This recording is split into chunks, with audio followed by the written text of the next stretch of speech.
کچھ کام نہیں آئے گا۔ چنانچہ جب آپ صلی اللہ علیہ وسلم نے ان کفار کو یہ بات بتا دی کہ دیکھو جب عذاب نازل آئے گا، یا تو دنیاوی عذاب انسانوں کے ذریعے مسلمانوں کے ہاتھوں پر جب جنگ میں ان کو قتل کیا جائے، ان کو جہنم رسید کیا جائے، یا آخرت کا عذاب جب قیامت آئے گی، اس وقت جب ان کو جہنم میں پھینکا جائے گا، جہنم کا عذاب میں مبتلا کیا جائے گا۔ ان دو صورتوں میں سے ایک صورت، تو یا تو دنیا میں عذاب آئے گا یا آخرت میں عذاب آئے گا۔ تو جب کفار کو یہ بتایا گیا کہ جب عذاب آئے گا اس وقت مال اور اولاد کچھ کام نہیں آئے گا، تو کفار کیا کہنے لگے بطور استہزاء، بطور مذاق، وہ کہنے لگے کہ اچھا عذاب آئے گا، عذاب میں ہم مبتلا ہوں گے، تو یہ عذاب کہاں ہے؟ عذاب کب نازل ہوگا؟ قیامت کے بارے میں آپ ڈرا رہے ہیں کہ جہنم ہے، تو یہ قیامت کب واقع ہوگی؟ یہ بدبخت یہ کیا کہنے لگے، وَإِذْ قَالُوا اللَّهُمَّ إِن كَانَ هَذَا هُوَ الْحَقَّ مِنْ عِنْدِكَ فَأَمْطِرْ عَلَيْنَا حِجَارَةً مِّنَ السَّمَاءِ أَوْ ائْتِنَا بِعَذَابٍ أَلِيمٍ۔ وہ یہ کہنے لگے کہ اللہ اگر یہ تیری طرف سے حق ہے تو ہم پر پتھر برسا، آسمان سے ہم پر پتھر برسا، یا ہم پر دردناک عذاب لیا۔ اور مذاق کے طور پر یہ آپ صلی اللہ علیہ وسلم سے پوچھتے رہتے کہ یسألونک عن الساعۃ ایان مرساہا، کہ یہ قیامت یہ کب واقع ہوگی، اس کے واقع ہونے کا وقت کب ہے؟ تو پھر آپ صلی اللہ علیہ وسلم کو قرآن کریم میں بار بار یہ آیت اور یہی مفہوم آتا رہا کہ کل انما علمها عند ربی، کہ آپ ان کو بتا دے کہ اس کا علم میرے رب کے پاس ہے، انما علمها عند اللہ، اس کا علم اللہ کے پاس ہے۔ اور اس کا ایک اور جواب سورہ جن میں بھی آیا ہے یہی آیت کہ قل ان ادری اقریب ما توعدون ام یجعل له ربی امدا۔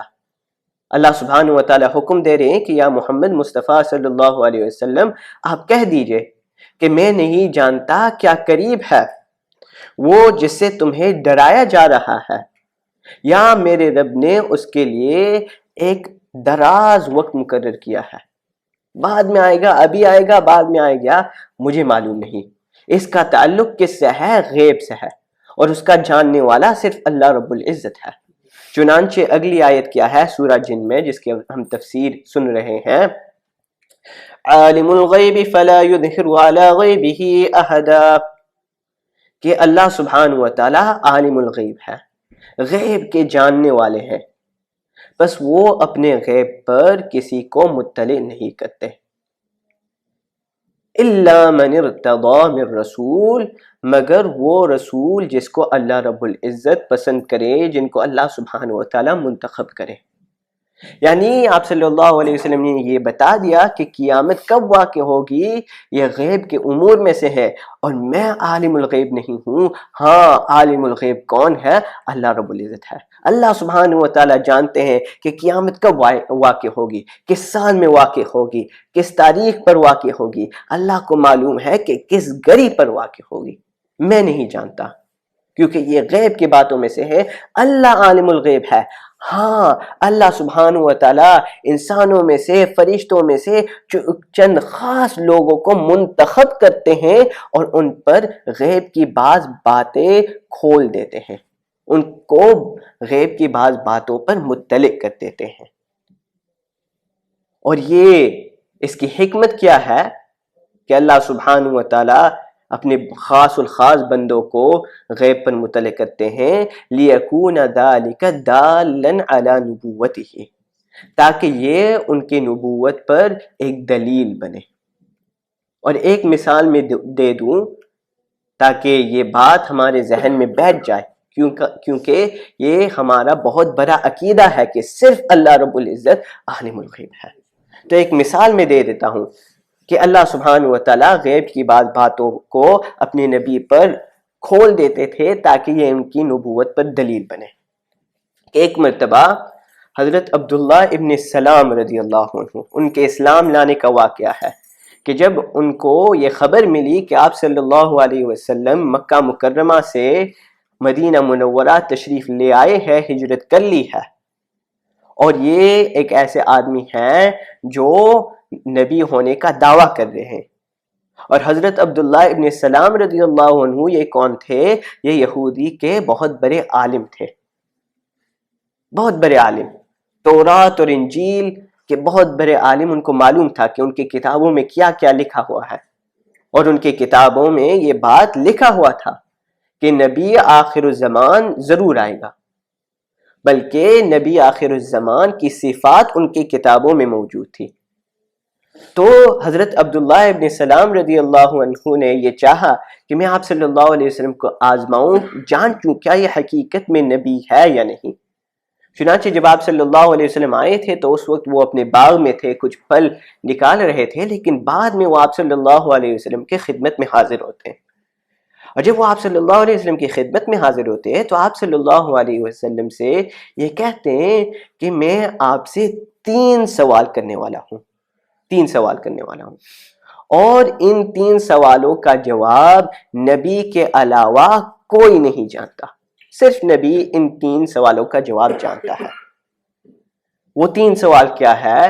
تو پہلا سوال یہ کہ قیامت کے سب سے پہلی نشانی کیا ہوگی. دوسرا سوال جنتیوں جب جنت میں جائیں گے تو سب سے پہلا کھانا کیا کھائیں گے. 2. اور تیسرا سوال یہ تھا کہ کون سی چیز ہے جس کی وجہ سے بچہ اپنے باپ کے مشابہ ہوتا ہے یا اپنی ماں کے مشابہ ہوتا ہے، اس کی وجہ کیا ہے، کیوں ایسا ہوتا ہے.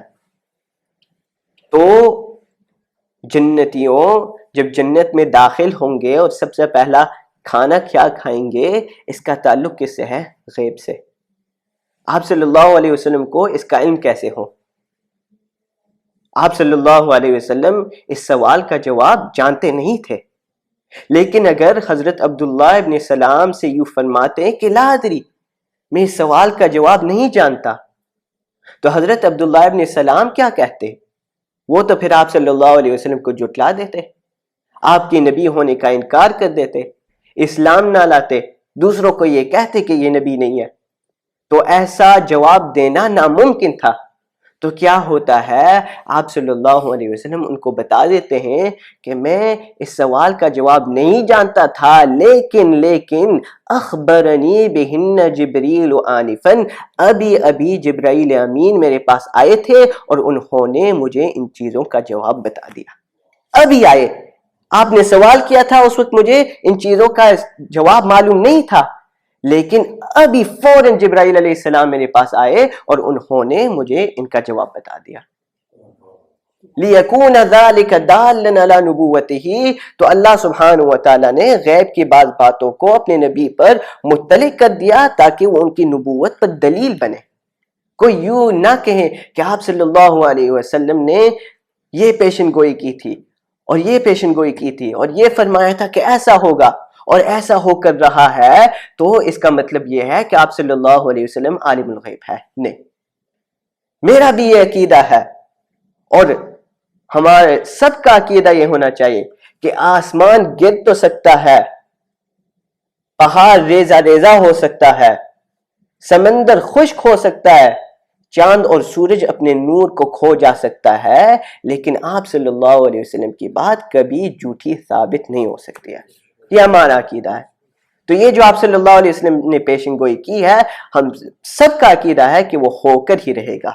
لیکن آپ کو ان چیزوں کا علم کیسا تھا کہ آپ کو وحی کے ذریعے سے ان چیزوں کا علم تھا، یا تو کشف کے ذریعے سے، یا تو الہام کے ذریعے سے، یا تو خواب کے ذریعے سے، جیسے کہ ہم نے کہا کہ نبیوں کے خواب سچے ہوتے ہیں، یا جبرائیل امین کے ذریعے سے.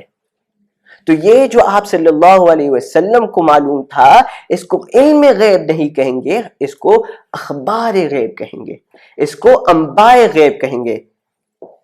جس طرح اللہ سبحانہ وتعالیٰ نے خود قرآن کریم میں یہ الفاظ استعمال کیا ہے کہ جب اللہ رب العزت نے مریم علیہ السلام کا قصہ قرآن کریم میں بتایا، پھر اس کے بعد یوں فرمایا ذَلِكَ مِنْ أَنْبَاءِ الْغَيْبِ نُوحِيهِ إِلَيْكَ، کہ یہ غیب کی خبروں میں سے ہے جو ہم آپ کی طرف وحی کر رہے ہیں. اس سے آپ ان کے پاس موجود نہیں تھے جب وہ نہرے میں اپنے قلم ڈال رہے تھے کہ کون مریم کی کفالت کرے گا. اسی طرح نوح علیہ السلام کا قصہ جب اللہ رب العزت قرآن کریم میں بتاتے ہیں پھر یوں فرماتے تلک من انباء الغیب نوحیہا الیک، یہ غیب کی خبروں میں سے ہیں جو ہم آپ کی طرف وحی کر رہے ہیں۔ اسی طرح یوسف علیہ السلام کا قصہ جب اللہ رب العزت نے قرآن کریم میں بتایا، اس کے بعد واقعہ بتانے کے بعد اللہ سبحانہ وتعالیٰ کیا فرماتے ہیں، ذالک من انباء الغیب نوحیہ الیک، یہ غیب کی خبروں میں سے ہے جس کو ہم آپ کی طرف وحی کر رہے ہیں۔